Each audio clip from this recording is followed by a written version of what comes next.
Hey there! If you managed to find this video, welcome to the channel, but you're currently watching part 5 of a multi-part review. You can find the first part through the card or link in the description.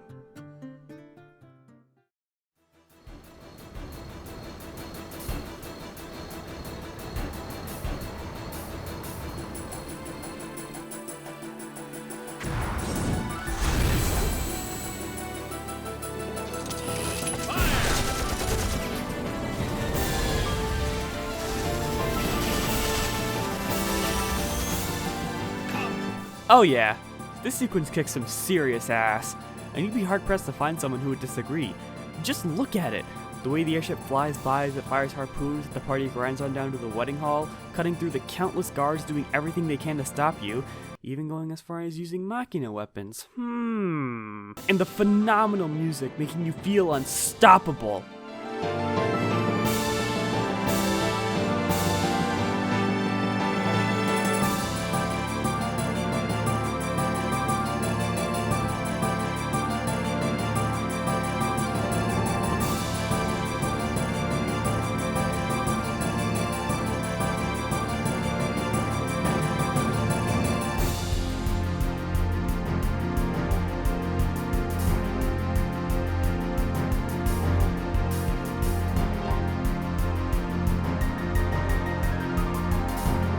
Also, these guards that use flamethrowers make the same sound effect as TF2's flamethrower. However, good things are never meant to last. The party is able to approach Seymour, but they're quickly surrounded by the remaining guards and Maester Keenock at gunpoint. Yuna attempts to use this commotion to her advantage and send Seymour, but Micah steps in and gives her an ultimatum. Either send Seymour and forfeit her friends' lives, or keep them alive and continue the marriage. It's not an easy choice, but she ultimately decides to let them live. With this decision, Seymour goes in for the kiss, sealing their marriage. Well, on the bright side, the situation can't get any worse. Kill them. Son of a bitch. Thankfully, while everyone's attention is on our group of party crashers, Yuna rushes to the ledge behind her and orders the guards to drop their weapons. If they refuse, she threatens to take her own life in response. Luckily, this risky gambit pays off as they end up complying, and Yuna urges everyone to leave as, much like Seymour, she has no intentions of upholding her end of the bargain. But if she does jump, surely that would mean her own death is all but certain. But she assures her friends that she can fly, and to believe, as she falls down to the city below. But what exactly did she mean by that? Well, while in free fall, she summons Valefor to swoop down to catch her and take her to Bevelle's temple. Riku says, "Think fast, Trickle Nuts!" to give the group a chance to escape and meet up with Yuna. As they enter the temple, they notice that Machina is all over the place, showing the true nature of Yevon's Maesters. But we can't focus on that for too long, as we have to get through the Cloister of Trials. I can't really lie, this trial kinda blows. It's built around this moving platform that moves through these hallways. When you pass through a glyph and press X, the platform will move in whatever direction it's facing in, and if it runs into one of these circular platforms, they'll move onto it and transform into a block. It's not like this mechanic is confusing or anything, it's just so tedious because of the annoying downtime this trial throws at you. Gotta wait for the platform to materialize, gotta wait for the platform to move, gotta wait for the right direction to flash, gotta restart from the beginning if you fall because turning around is too much apparently. You know what's the worst part about this? I have no fucking clue how to get the hidden treasure! I assume that after moving the block to the exit and reactivating the tunnel you just gotta push in the tunnel, but the block just refuses to be pushed for no good reason. And the reason I never got it is because I accidentally reached the chamber and got locked into several cutscenes playing in sequence. Upon entering the chamber, Yoshi rushes to the door leading to the final chamber, and with any and all of his respect for Yevon's teachings thrown in the trash, attempts to open it himself. Although Yoshi struggles to budge the door, Kimari, showing how much of an awesome friend he is, comes and helps Yoshi open the door, and as the cherry on top, when they succeed, Kimari lets Yoshi go in alone, all without trading any words. Entering the final chamber, Yuna is indeed inside, praying to the faith who turns out to be— What the fuck? Creepy hooded child from the prologue? How did he show up in Xanarkand? Was he a part of this plan too? Well, now is not the time for her answers, as Yuna falls unconscious after obtaining her newest Aeon, Bahamut. Unfortunately, due to the fact that there's only one entrance in these trials, the group is once again surrounded, and with no way to make their escape, they are forced to surrender and be held under trial for their actions. Our judge for the trial is the fourth and final Maester, Kelk Ronso, who, if you couldn't tell from his last name, is a Ronso like M.I.R.A.I. He questions Yuna on why she harmed Seymour and worked with the Al-Bhed, with her revealing to him that Seymour killed his father and is one of the unsent. Lulu follows this up and reminds the Maesters that a summoner's duty is to send the souls of the dead to the far plane. Micah steps in and reveals that he is also among the unsent, believing that with the constant cycle of death permeating through Spira, only the dead have the right to rule, and that resisting the cycle is futile. When questioned if the summoner's pilgrimage is futile as well, he argues that it isn't, that defeating sin continues to give people hope, despite the fact that no matter what, sin's rebirth will never end, contradicting the belief that all of Spira has been taught. Once humanity has atoned for their sins, sin will no longer return. With his beliefs revealed, Micah states that those who question this line of thinking are traitors and sentences the party to death. Yoshi and Auron have been put into one of these cells, and with nothing to do, the two of them muse over the fact that everything in Spira revolves around death. As Auron puts it, summoners challenge Sin, the bringer of death, using an aeon obtained in Xanarkand, the lost city of the dead, only to end up dying. Their guardians are willing to sacrifice themselves to protect their summoners, the Faith are souls of the dead, and even Spira's leaders are unsent. Only Sin is reborn, only to bring more death. No matter how you look at it, Spira is stuck in a never-ending cycle of death. Keenock eventually arrives to let our duo know that their sentence has been decided. Their method of killing? Sending the group into the dungeons of Via Purifico. Conveniently enough, they've managed to send the 3 people who are capable of holding their breaths for an extended period of time to the submerged portion, while sending the rest into the walkable session. You'd think that we'd only focus on Yoshi's perspective for now, but we actually get to play as Yuna as she tries to make her way throughout this maze, all the while reuniting with M.I.R.A.I, Lulu, and Auron. This part also ends up being the perfect playground for your new Aeon Bahamut, whose method of being summoned is basically the same as Valefor's, but turned up to 11. And I'll let him get away with this plagiarism though, because he's definitely one of the coolest looking ones. I mean, come on, not only is he a dragon, but he also has this cool ring floating on his back, has access to a tier 3 Black Mage spells, and for his idle animation, he simply just stands upright while crossing his arms. His special ability is Impulse, one of the few AoE attacks the player is given access to.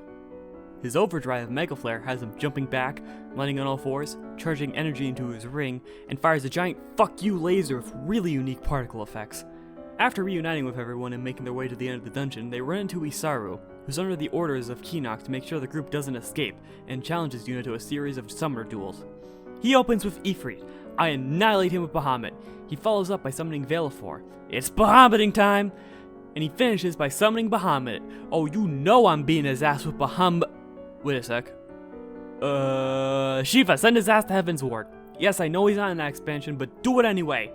With Yuna's perspective of this moment over, we regain control of Yoshi as he, Riku, and Waka swim their way to the exit. All the while, my favorite song plays in the background. Yay! Here I ran into an interesting issue. Since Brotherhood has Water Strike, it either deals little to no damage to the aquatic enemies, or straight up heals them. So it seems for this battle I'm stuck spamming supportive skills, right? Well, if you hit right on the command menu, you can choose to swap your weapon, armor, or have that character run away from battle. So I can spend a turn swapping back to my flaming sword, my beloved. Nothing else interesting happens here except that we've been ambushed by... Oh goddammit, it's Everett as a zombie! Guess he didn't like me calling him a stupid hairy lizard in the last part. I really don't want to deal with more of his crap, so I used the trigger commands to eventually separate him from the party. Now we're completely safe from Everett's bullshit. Okay, screw fighting this guy in fair terms. I'm going to show you guys a fun way to deal with zombified enemies. Use items or spells that are intended to revive party members. This deals a ton of damage to bosses and instantly kills regular enemies. With Isaru's Aeons exhausted and Everett's second death, everyone has managed to escape via Purifico, but the Maesters have foreseen this possibility. In an earlier cutscene, Seymour offers to deal with them in the event that they escape, with Keenock tagging along due to him not trusting Seymour, which unfortunately turns out to be the wrong decision, as right before confronting the group, Seymour has killed him, brings the body with him, and reveals his motivations and intentions. Seymour believes that to live is to suffer, and that suffering only goes away in death, so if everyone is dead, there would be no more suffering. Wait, I think I've heard this one before. Anyways, Seymour intends to achieve this goal by using Yuna, taking her strength as his own, and becoming the next Sin himself. After hearing this, M.I.R.A.I decides to give the group's response to his plan in the most direct way possible. a spear to his chest. However, he's already dead, so it doesn't really hurt him. He takes this opportunity to absorb the energy of his guards and Kinok's body in order to augment himself to grant the party a swift death. Kimari tells everyone to get away while he holds off Seymour. Before they get too far, Yuna urges the group to go back since she doesn't want him to sacrifice himself. They're able to return before Kimari gets hurt, thus starting the next boss fight with Seymour. Now, Seymour himself doesn't change too much. He still casts elemental spells, it's just that he'll exclusively cast the multi-variants of them, targeting 2 party members. The main thing to worry about is the mortar body. It tends to set up combos with Seymour. For example, on its turn it will use a tier 1 AoE spell, to which Seymour will follow up by casting a multi-spell of the same element. On the more extreme ends of things, Seymour will cast Break on a party member, petrifying them, and the mortar body will use Shattering Claw to instantly kill them. Something to know about petrification, when someone dies from it, not only can they not be revived, but that party slot is permanently lost until the end of the fight. This is exactly why I believe that petrification is the most dangerous status effect in the entire game. So it sounds like you should get rid of the mortar body as soon as possible, right? Well, you can't, as when it dies, it drains some of Seymour's health to restore its own. It does drain less and less health with each death, but it will eventually cap at 1000 health per death. Okay, so you must have to use Aeons in order to deal with him, since they're immune to status effects. Well, Aeons aren't super reliable as a source of damage, since Seymour can instantly kill them by casting Banish, so unless they open with their overdrive, either by filling it on basic enemies or by using Grand Summon, they'll be nothing more than a stall tactic. The Talk Trigger command returns, and the flavor text here is pretty great. Yuna basically tells Seymour to go to hell, Orin vows to avenge Kinok since they used to be good friends, and Yoshi tells him to shut up! After beating this exhausting battle, the party is able to escape Bevelle and hide out in Macalania Woods. While processing that everything that she's been taught has been a lie, Yuna goes off on her own, with only Kimari tagging along to make sure that she's safe. Despite wanting to be alone, talking with everyone else suggests that Yoshi should talk with her. Now that he knows the fate of summoners, Yoshi apologizes to Yuna for all the things he said to her before learning, believing that it might have upset her. Thankfully, she admits that the opposite was true. Yoshi follows up this answer trying to convince Yuna to quit her pilgrimage, to live a normal life, and offers to take her to Xanarkand. His Xanarkand. While they do get excited about the idea and brainstorming plans, this excitement quickly fades as Yuna breaks into tears, unable to bring herself to abandon her duty. Now, every time the protagonist has found himself in a bad mood, Yuna has always been there to raise his spirits, either by checking up on him, or by suggesting a way to vent out his frustrations, all the while keeping a smile on her face, even in the darker moments. So to see her unable to hold that smile, it's now his turn to help Yuna. At this moment, the game's main vocal theme, Isn't It Wonderful, begins to play as our hero kisses Yuna. This sequence is really well done. The visuals are stunning, with the pair flying through the water as they embrace, wordlessly expressing their love. And that final shot of the moon in the water's reflection, beautiful. After this sequence, Yuna has come to a conclusion. She will continue her pilgrimage and asks Yoshi to stay with her until the end. He declines, stating that he will always stay by her side. I'd also like to bring attention to this quick pan over to Kimari, and how after giving a quick smile, leaves the two behind, showcasing that he now trusts our hero to be with Yuna alone. We got a hint of that in Bevelle's temple, but I feel like it's best shown here. I also like when Yuna initially suggests Yoshi to go back to camp first, but quickly changes her mind and lets him know by whistling to him. See? I told you it comes back. The next day, the pilgrimage starts back up once again, and the next location is the Calm Lands. And calm is certainly a fitting term, as it is one of the most peaceful themes in the whole game.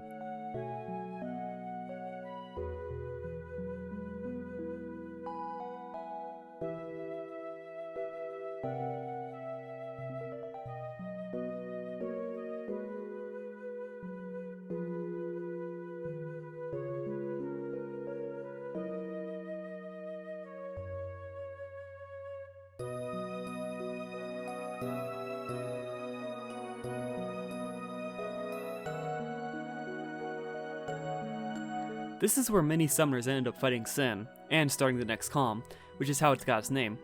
However, it's also where many pilgrimages end prematurely, as summoners lose their way here. In-game, the Calm Lands is one giant open area, although despite its size, there's not a whole lot to talk about here at the moment.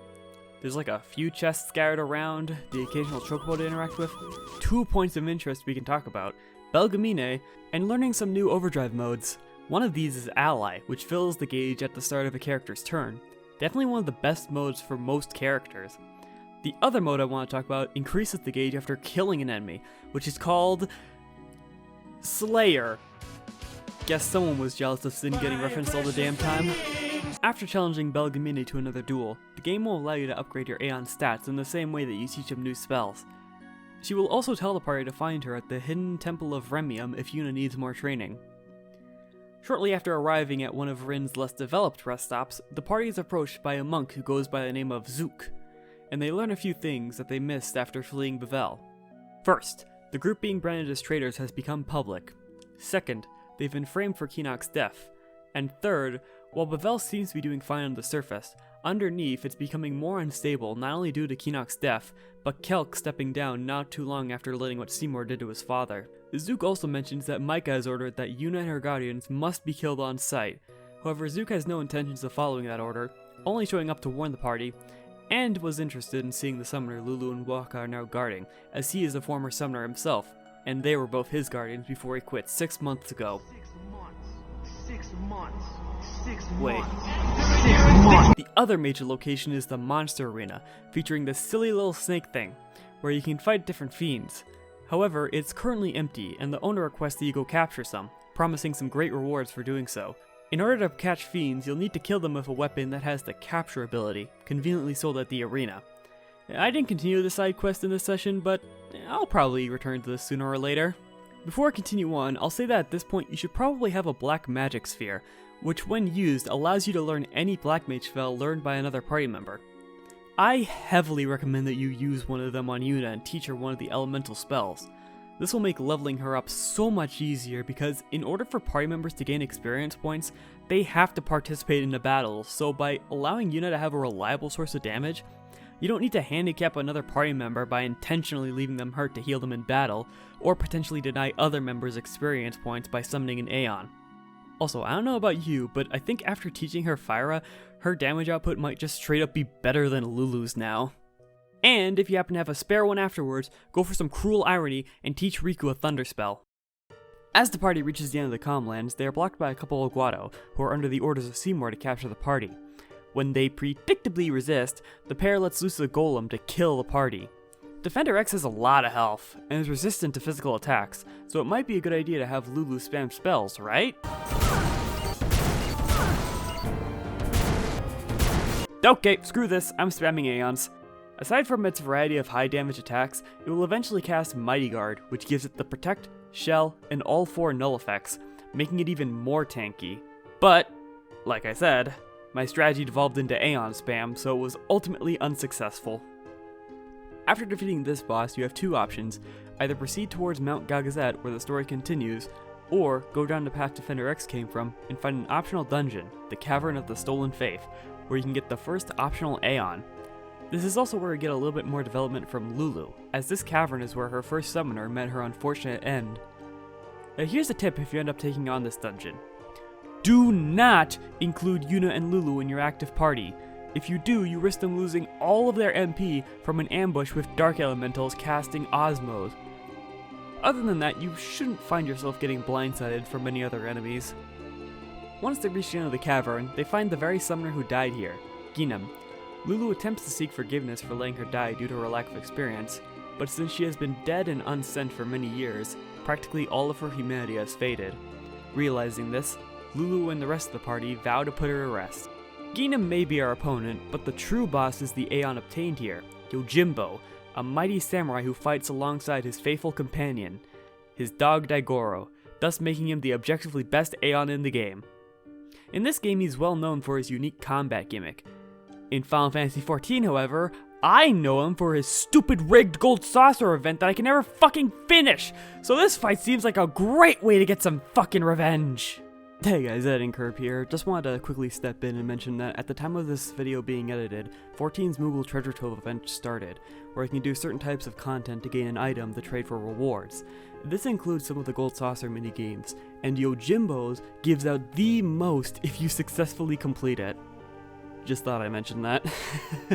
Anyways, back to the video. Thankfully, this boss isn't really anything dangerous, so after defeating Yojimbo and sending Geem to the far plane, Lulu comments on how she thought this was going to be harder for her. with Waka remarking that she's stronger now. Lulu presses on, hoping that he's right. Proceeding to the Chamber of the Faith, we can obtain Yojimbo as a summonable Aeon. However, his services come at a price, as you need to pay him 270,000 gil to get him. No wonder this guy got stolen. His trial is a damn paywall! Now, I don't think I've been that much of a heavy spender throughout the game, so I believe I should have the funds to pay for this guy. I see. That Monster Arena side quest is looking real good right about now. So, when you get the rundown about how the arena and capture mechanic works, the owner will tell you to capture every unique species in the Calmlands. And the only ones I had left was the Chimera Brain, Flame Flan, Shred, Legally Distinct Wendigo, and series staple monster Corral. While hunting for them, I managed to get some cool stuff, like a couple items I missed, the tier 3 magic spells for Yuno and Lulu, and a new overdrive for Yoshi, Energy Rain, where he jumps off an enemy, charges energy into his blade while airborne before shooting it towards all enemies, damaging them. And this is all in a single consistent hit, so there's no real reason to use Slice and Dice anymore. When you return to the arena, the owner will spawn a chest that currently cannot be opened, but you won't be leaving empty-handed, as talking to him again will have him gift you 60 Farplane wins, items that Riku can use to inflict death on all enemies. The monster arena will now be officially unlocked. Here you can do battle with any of the fiends you caught, and fight optional bosses. The first one available will be the Chimera Geist, a super-powered version of the Chimera that is immune to all elements. And as you can see from how it deals with Auron, my tankiest party member, I was way out of my league. I struggled to find a reliable setup, but I eventually settled with Auron, Waka, and Yuna, switching to Riku after Yuna ran out of MP. Here's the thing about these arena fights. Every fight has an entry fee, and considering this diversion was made just so I can afford to unlock Yojimbo, I can't stick around with the side quest any longer. Not to mention the arena owner immediately suggested that I go to Mushroom Rock and kill the fiends there. Fuck no. So I spent the rest of my time grinding outside the cavern, since there are only 2 enemies that you can encounter, and one of them is a Machina enemy. And while I was grinding, I found Kane's Spear, as in Final Fantasy IV Kane. That's about it though. Once I finally met the minimum requirements, I wasted no time in finally getting this goddamn Aeon. Ugh, even outside of the gold saucer, this damn samurai continues to annoy me. Yojimbo is a unique Aeon. Hell, it doesn't even feel like he gets truly summoned, as that sequence starts with the night sky rolling in as a blue-flavored cherry blossom appears. After Yuna pets Daigoro, extremely important, Yojimbo emerges from behind that tree. Yojimbo is a very powerful Aeon with a variety of skills at his disposal. However, there are 2 catches to him. First, he is completely AI controlled, and the only thing you can do is either dismiss him or pay him more gil, because I guess that initial fee wasn't enough for this greedy asshole. Now I'm starting to see why his statue was stolen in the first place. Spear's economy would have collapsed had the thief kept him at his temple. Depending on the amount of gil you give Yojimbo, he'll automatically do a set number of attacks before you must pay him again. These attacks range from sending Daigoro to attack, throwing knives, using a katana that actually looks like a katana, take no Soren, and his overdrive is on Mado, where he summons the blade of the same name and uses it to slice all enemies in half, a classic method of taking down foes. As an aside, due to how fundamentally different Yojimbo is compared to other Aeons, he is unable to learn spells, so if you like casting spells, you might be better off skipping him. Just know that you're wrong for not wanting to get the only Aeon with a dog.